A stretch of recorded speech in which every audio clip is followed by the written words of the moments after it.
Right. Hey, folks. So I want to give you my perspective on the question of intensity versus volume. So that age-old question, which has been going on now for many years, many decades, actually. We had these same arguments and debates when I first started training as well, back in the late 90s. So I want to give you my perspective on that. And I want to give you some of the consequences of overly missing of overly focusing on this and kind of missing one of the other key tenets of how to make bodybuilding progress. So, should you do intensity? Should you do volume? What's the answer, Faz? Give us the quick soundbite. What is it? My answer to that is that for everyone asking that question, they're pretty much missing the point. They're missing the entire point of why we train. Okay. Now, the goal behind training is to get bigger and stronger for the most part. And they mostly go hand in hand. So if you're training for hypertrophy, yeah, great. But as a consequence of that, you're also going to get stronger. So, and also if you improve your rep strength for reasonable amount of reps with great form over time, you're going to get bigger. And that's kind of where people miss the point. It's not about intensity versus volume. Completely misses the point. The focus is and always should be on getting brutally strong with great form in moderate rep ranges in a handful of the big compound lifts. Just let that sink in for a second. That's your focus. Your focus is to get brutally strong in a moderate rep range in a handful of compound lifts with fantastic form. So as an example, if you're currently benching 80 for 10, by the time you're benching 120 for 10, you're going to be a hell of a lot bigger. And that's regardless of whether you got there via high intensity or whether you got there via lots and lots of volume, it doesn't matter. So what I will say though is the only thing that really matters in this case is getting to that end result in good form with moderate rep ranges. Again, all those things that I preach all the time, that's the key. Whether you do that via a high intensity Dorian Yates type of approach or whether you do that with a high volume Israel type of approach, doesn't matter.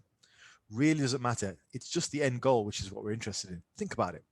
Where you're at right now. If you're a young guy at the gym who's going to the gym looking to gain some muscle mass, say you're anywhere between, I don't know, 18 to 35, right? You're relatively young. You've got all your best gaining years ahead of you, and you can still only bench, I don't know, 100, 120, let's say. You're one of the stronger guys at the gym. What's going to get you to that next level? What's going to get you to the next level is benching 130, 140, 150, 160. All those next level markers. Same with the squats, same with the deadlifts. What's going to get you bigger legs, bigger back? And it doesn't have to be the big compound lifts, the big barbell lifts. It can be anything. Let's say you really, really like the hammer strength leg press. I like it. It's a great, the one where you're sat down and you're sat upright and you push along the pad. It's a great machine. Now, let's say you're currently doing 5 plates aside on that. Fantastic. By the time you're doing 8 plates aside on that with good form, the same form, with the same rep range, then you're going to be all the more bigger. Now, that's the point. Like all of these arguments about intensity versus volume, even the arguments we've had recently, which are just jabs at people in the industry to do with rep speed. It's all they are really. It's like, yeah, you don't work hard, I work hard because the rep speed doesn't slow down. It does slow down. Oh, God knows what else. It's all missing the point. Now, my problem with that is that all of those conversations, they detract and distract the average guy and girl from actually making progress because they're all pointing at intensity versus volume and all it leads or rep speed or any other minutia of details. And all it does is it distracts people from their main priorities. So what happens is they get impatient. They go, well, okay, this guy said intensity is the key. So I'm going to do lots of intensity. Great. They don't see much results at the end of that, maybe 4 weeks. So they go, okay, I'm going to try volume now. All right. Don't see much results at the end of that 4 weeks. Nah, maybe I'll try a bit more intensity. There's always that niggling doubt in the back of their heads. So they're always looking for things. And you know how it works. As soon as you start to think for yourself, well, I'm going to do more intensity, then you start to find sources of information which back up your point. And all of a sudden, before you know it, everything you read online supports the idea that intensity is the key, right? Because that's what we do.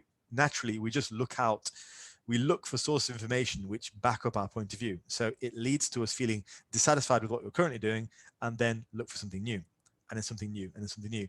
So we're preoccupied with the way to do things. We're preoccupied with the intensity, the volume, the details that don't matter. And as a result of that, we're constantly changing around routines. And basically, we're missing what's actually important. We're missing, as I said right at the beginning, we're missing the point. The point isn't anything to do with all those things. The point is to get stronger. You've got to get stronger. Get stronger in the compound lifts with moderate rep ranges in great form. That's what's going to get you bigger and stronger. You look at all the biggest and strongest guys ever throughout the history of bodybuilding. They've all been strong as well. They've all been strong. Like Kai Green, for example, is constantly talking about how he's a bodybuilder, not a powerlifter, but then he goes and incline benches 4 plates aside for a perfect set of 12. He's pretty strong. he's enormous. All the big guys like Jay Cutler, Ronnie Coleman, they'll all be incline benching about 4 plates for good clean reps. Okay. So the point is to get stronger over time. Now, the consequence of overly focusing on these minutiae of details and getting involved in these online arguments with people is that what you'll do is you'll get unsatisfied with what you're currently doing and look to change it around.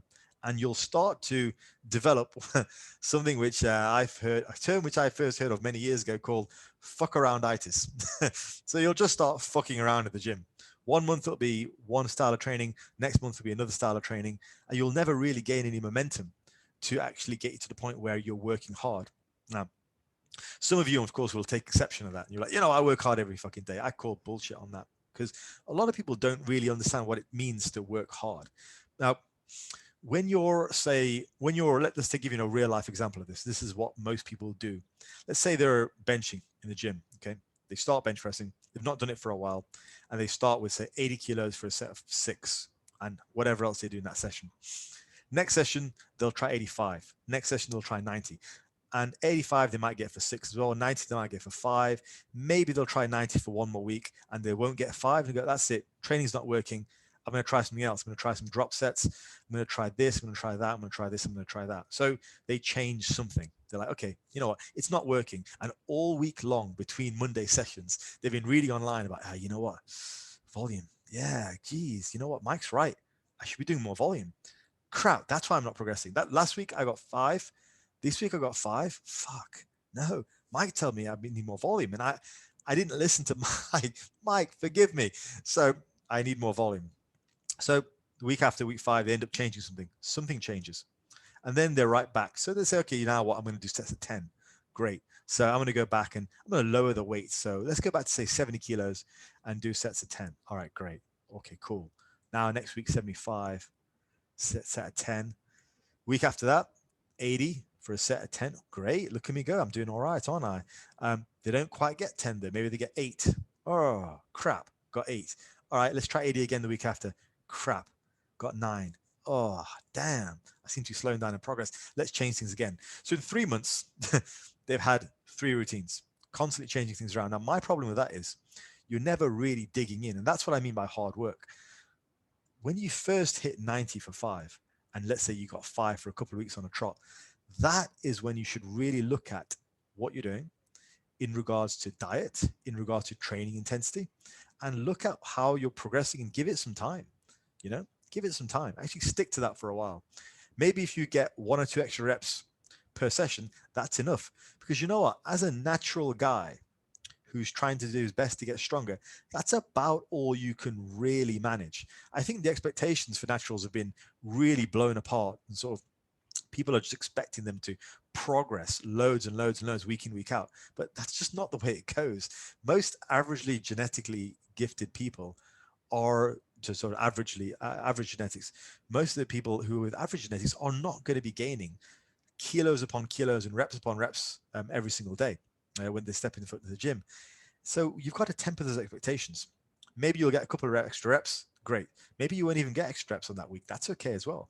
But the point is, like, you've got to slow things down, because at that stage where you've built up from the easy poundages, you've built up the easy reps, and you're getting into that hard zone of where every rep counts, that's the golden zone. That's where you grow, because that's where you're getting maximum stimulation. So that would be your, say, 90 for 5 in this example that I'm working through. 80 for 5 or 80 for 6 and 85 for 6 really wasn't that much effort. It was just getting in the gym and doing some hard work. When you get to that 90 for 5 and you start to shake a little bit and things start to get hard and you maybe only add 1 rep per session, that's when people start to think, oh crap, I'm stalling, things are feeling hard, maybe I should change things up. That's the golden zone. That is where you make the most progress. That's where you knuckle down. You make sure your out of gym factors are all in check. Your food's in check. Your sleep's in check. Your recovery's in check. And that's where you do the most growing, because that is where you're on the cusp of whether you're actually making progress or not. 80 and 85 in that example, it's relatively easy work. And yeah, sure, you'll progress up until you hit that stall again. But the stall is what you want. That's the zone you want to be working in. And most guys, when they encounter a little bit of resistance, they just think, crap, you know what? I've hit a wall. But that's not a wall. That is the golden zone where you need to sit in for a while and really pound your head against that. That's where you're making gains. That's when you go back, you make sure your food's in check, your sleep's in check, and that's the golden zone. It's the most amount of stimulation because you're really on that cusp of, am I going to make progress or am I not? You're really stressing your body to the point where it's growing or not. Now, if you can grow past that, great. You know you're growing. If you fail at that stage and go, well, you know what, I'm going to try 10s, I'm going to try sets of 20, I'm going to try drop sets, I'm going to try high volume, I'm going to try high intensity, I'm going to try and speed my reps up, I'm going to try and slow my reps down, I'm going to try and take shorter rest periods, longer rest periods, you've blown it. If you think that, you've blown it. You've absolutely blown it. That's the point where you've got to dig in. That is where it gets serious. That's the difference between somebody who makes progress or not. Now, think about this as well. If once you do that, let's say you take those 6s and you get up to 90 and you start to stall and things start to get hard and you go, okay, crap, I'm going to change rep schemes. You've done that once. You've basically wasted 3 weeks of progression because you've built up to the point where it's just about starting to get useful and then you've quit and you've gone on to something else. So you've wasted 3 weeks. Now, think about this though. How many times have you done that over the course of the last year or 2 years when you had access to the gyms? How many times have you done that? How many times in a month did you get up to a point where, you know, this is getting really hard. I'm not sure if I can progress from month to month, and then just gone on to something new? How many times have you done that? Now, what tends to happen is these wasted weeks turn into wasted months, and these wasted months turn into wasted years, and these wasted years turn into wasted decades. Because after a while, you just assume that that's the way things are. And most people do. Like, most people will reach a plateau where they reasonably think that that's it, I'm done. What they don't realize is to progress past that plateau, it happens in increments. Like for a lot of people, every single kilo past, say, I don't know, 80 kilo bench, from an 80 to 140 kilo bench, every single kilo needs to be earned. And I get the feeling that these days, and not even just these days, when I was first started training, it was the same thing as well. People in whatever generation, I don't want to go down that whole route of today's generation, but whatever generation it is, they don't have this ability to really dig in. And pretty much every kilo from 80 to right up to 140, you've got to earn that right along the way. And I'm just talking about, say, bench press here, but it's the same with the squat or the deadlift or any lift, compound lift, you know, machine lift that you want to do and get better at. Every single kilo is going to be a fight. Now, you might have this impression that, well, you know, I should just be able to go in and gain and gain and gain indefinitely. Well, it doesn't work like that. And this is the life cycle of most people in gyms. They'll get to that hard stage and then go do something else. Another training routine, different rep schemes, different rep tempos, intensity versus volume, all that kind of stuff. They'll falter, but that's the zone where they need to dig in. And then the consequence of that long term is they will just keep in that zone, keeping that way of doing things forever. Essentially, that will be their life. And so I've seen people when I first, I'll tell you a bit of a story about this. This gives you a very stark illustration of what I'm talking about. There was a guy when I first started training. I was on the forums. There's a guy called Ron. Okay, I'm not going to say his full name because he's still relatively active. I don't know if he listens to what I do, but when I first got on, I was about 17, 18. He was already about 28, 29. He's a bit older than me. At the time, he was very underdeveloped. Didn't really do a great deal of training. Didn't really do a great deal of progression. Always was thinking about training, overthinking it. Wrote articles, science-based articles. Science was what he thought was science, but it was actually completely all misapplied. But he liked himself to think of himself as a real thinker. But he would do this. Every time it got hard, he would change his routine around. Every time something got difficult, he would just change it, mix it around, because all week long he was thinking about approaches like, you know what, this and muscle recruitment and higher reps, lower reps, and this and that and all that kind of stuff. Full body routine versus push-pull legs versus body part split. Just thinking about it week in, week out, day in, day out. So every time things would get a little bit hard, it would give that niggling bit of doubt in his brain, and he changed the routine. Now, he did that for a while. When I knew him, he hardly made any progress at all. Now, the crazy thing is, I lost touch with Ron, and I connected with him again on a Facebook forum. And he's now like 50 years old or older.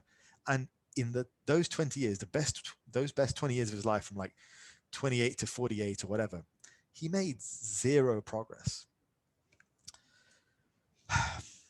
How messed up is that? Like, I've painted a scenario for you where somebody's wasted 3 weeks. And that's a very real scenario, because they're constantly changing routines around. And you all know somebody, or even maybe not yourself, who just changes stuff when they start to sense a bit of a stall. And after a while, what happened with Ron was he just believed he was never going to make any progress. He was like, you know what? This is just who I am. It wasn't a sad realization, I don't think, for him. It was just like, yep, this is what I am. So I just can't make any progress. But the reality was he never really digged in. He never really, when it got hard, he never really digged in. All the science, all the thinking, all the obsession over training. When everything's got hard, he bitched out. And he bitched out once, he bitched out twice, and it ended up being 2 decades of bitching out. And you know what? The sad thing is, you don't get that time back. And you'll know guys, and I know guys in the gym now, because I've been training for a while. I've been training for 20 years. I know guys in the gym who are 30 years old, 31 years old, who are actually PTs, who don't really even look like they lift. I know some guys who are PTs who basically just look like guys, fat guys who drink a lot of beer. And that is such a shame, to be so involved in the fitness lifestyle, to actually coach other people as well, but to have such a poor grasp of what effective training is, because you're so wrapped up in the minutiae of things that don't matter. Like, is it intensity? Is it volume? Should I be lifting fast? Should I be lifting slow? How many sets of reps should I do? To get caught up in all that minutiae, overthink that so much to the point where you're just crippled with this paralysis analysis, and you end up making zero progress. But then the problem is, once that happens over the course of not only a few months, but a few years, that becomes institutionalized thinking. You start to believe, okay, this is as far as I'm going to get. And that can happen to everyone. Ron's been living in that zone for 20 years. Ron will will die thinking, you know what? I just got drawn really poor hand. That meant I could never bench more than 50 kilos or 60 or whatever he did. Wow. Absolutely wow. So what can you do about it? What you can do about it is this. Pick a routine, stick with it, right? That's the big thing. Pick a routine and stick with it. I mean, to give you an example of that, most of 2019, I'm talking like pre-pandemic. So most of 2019, I did an upper lower. Okay. Most of 2018, I did a push-pull legs. Okay. That's how long I generally stick to a routine for, because otherwise, how can you really establish what you're doing? Through the pandemic, I mostly did a push-pull legs. So 2020 was a push-pull legs, very basic push-pull legs with very low volume, because I wasn't doing a great deal of activity. But the point is, I stuck to that for the whole year, and I did what I could to make progress despite being, in the pandemic. So what you can do is you can pick a routine and bloody well stick to it. And when things get hard, that's when you not only dig in, but you look at everything else you're doing. Don't look at your training at that stage. Your training is the expression of everything else you're doing. Your training is the expression of your diet, your recovery, all that kind of stuff. How well are you eating? How well are you sleeping? That's your training as a result of that. So it's not your training's fault that you're fucking up in the gym. It's yours. Like, it's your lack of food, lack of sleep, lack of effort in general. So get to the point where you're working hard and stick to it. Just ride that golden zone for a while. That's what you need to do. When things get so hard that you feel like you're hanging on like a roller coaster ride, that's when you need to dig in and stick to it. That's the first thing you can do. Now, in terms of how you do that from a practical sense, firstly, establish your markers of progression. So I did a video about this a few weeks ago, and it's on my Instagram. So I said, pick about 3 exercises which are representative of your entire body. So pick a push, pick a pull, pick a legs, and have those 3 lifts as the basis of your entire routine. Those are the lifts that matter. So to give you an example of what they could be a squat, bench, and chin. It could be a chin, dip, and leg press, right? Whatever it is, a push, pull, and legs. Okay. And it doesn't have to be the squat, bench, and deadlift. Those are just 3 arbitrary power lifts. It can be 3 lifts that you are suited to. Pick those marks of progression. Establish a baseline of like a set of 8 to 12 with great form. Establish that. Okay.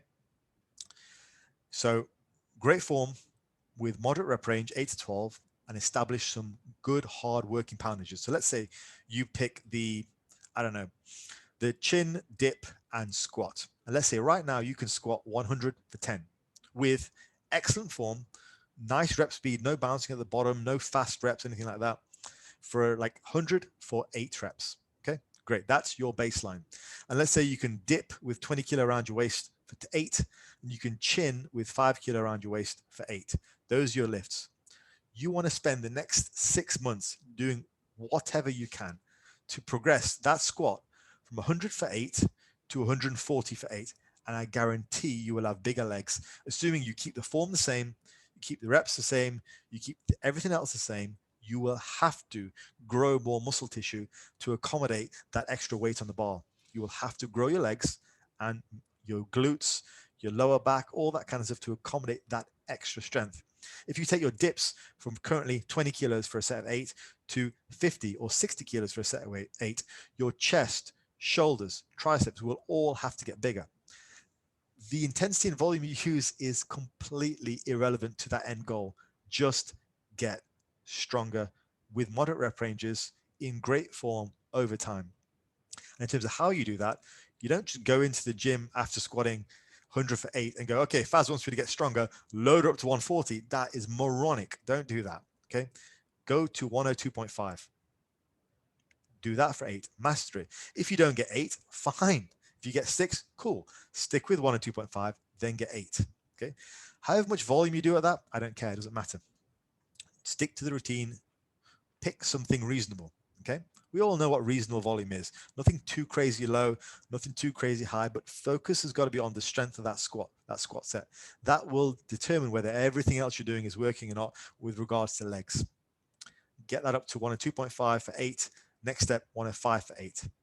Then 107.5 for 8. You get the idea. Then 110 for 8. So you've hit 110. You're 25% of the way to your goal. Your goal was 140 for 8. That may have taken you a couple of months. Great. So then you can start to map out your journey to 140 for 8.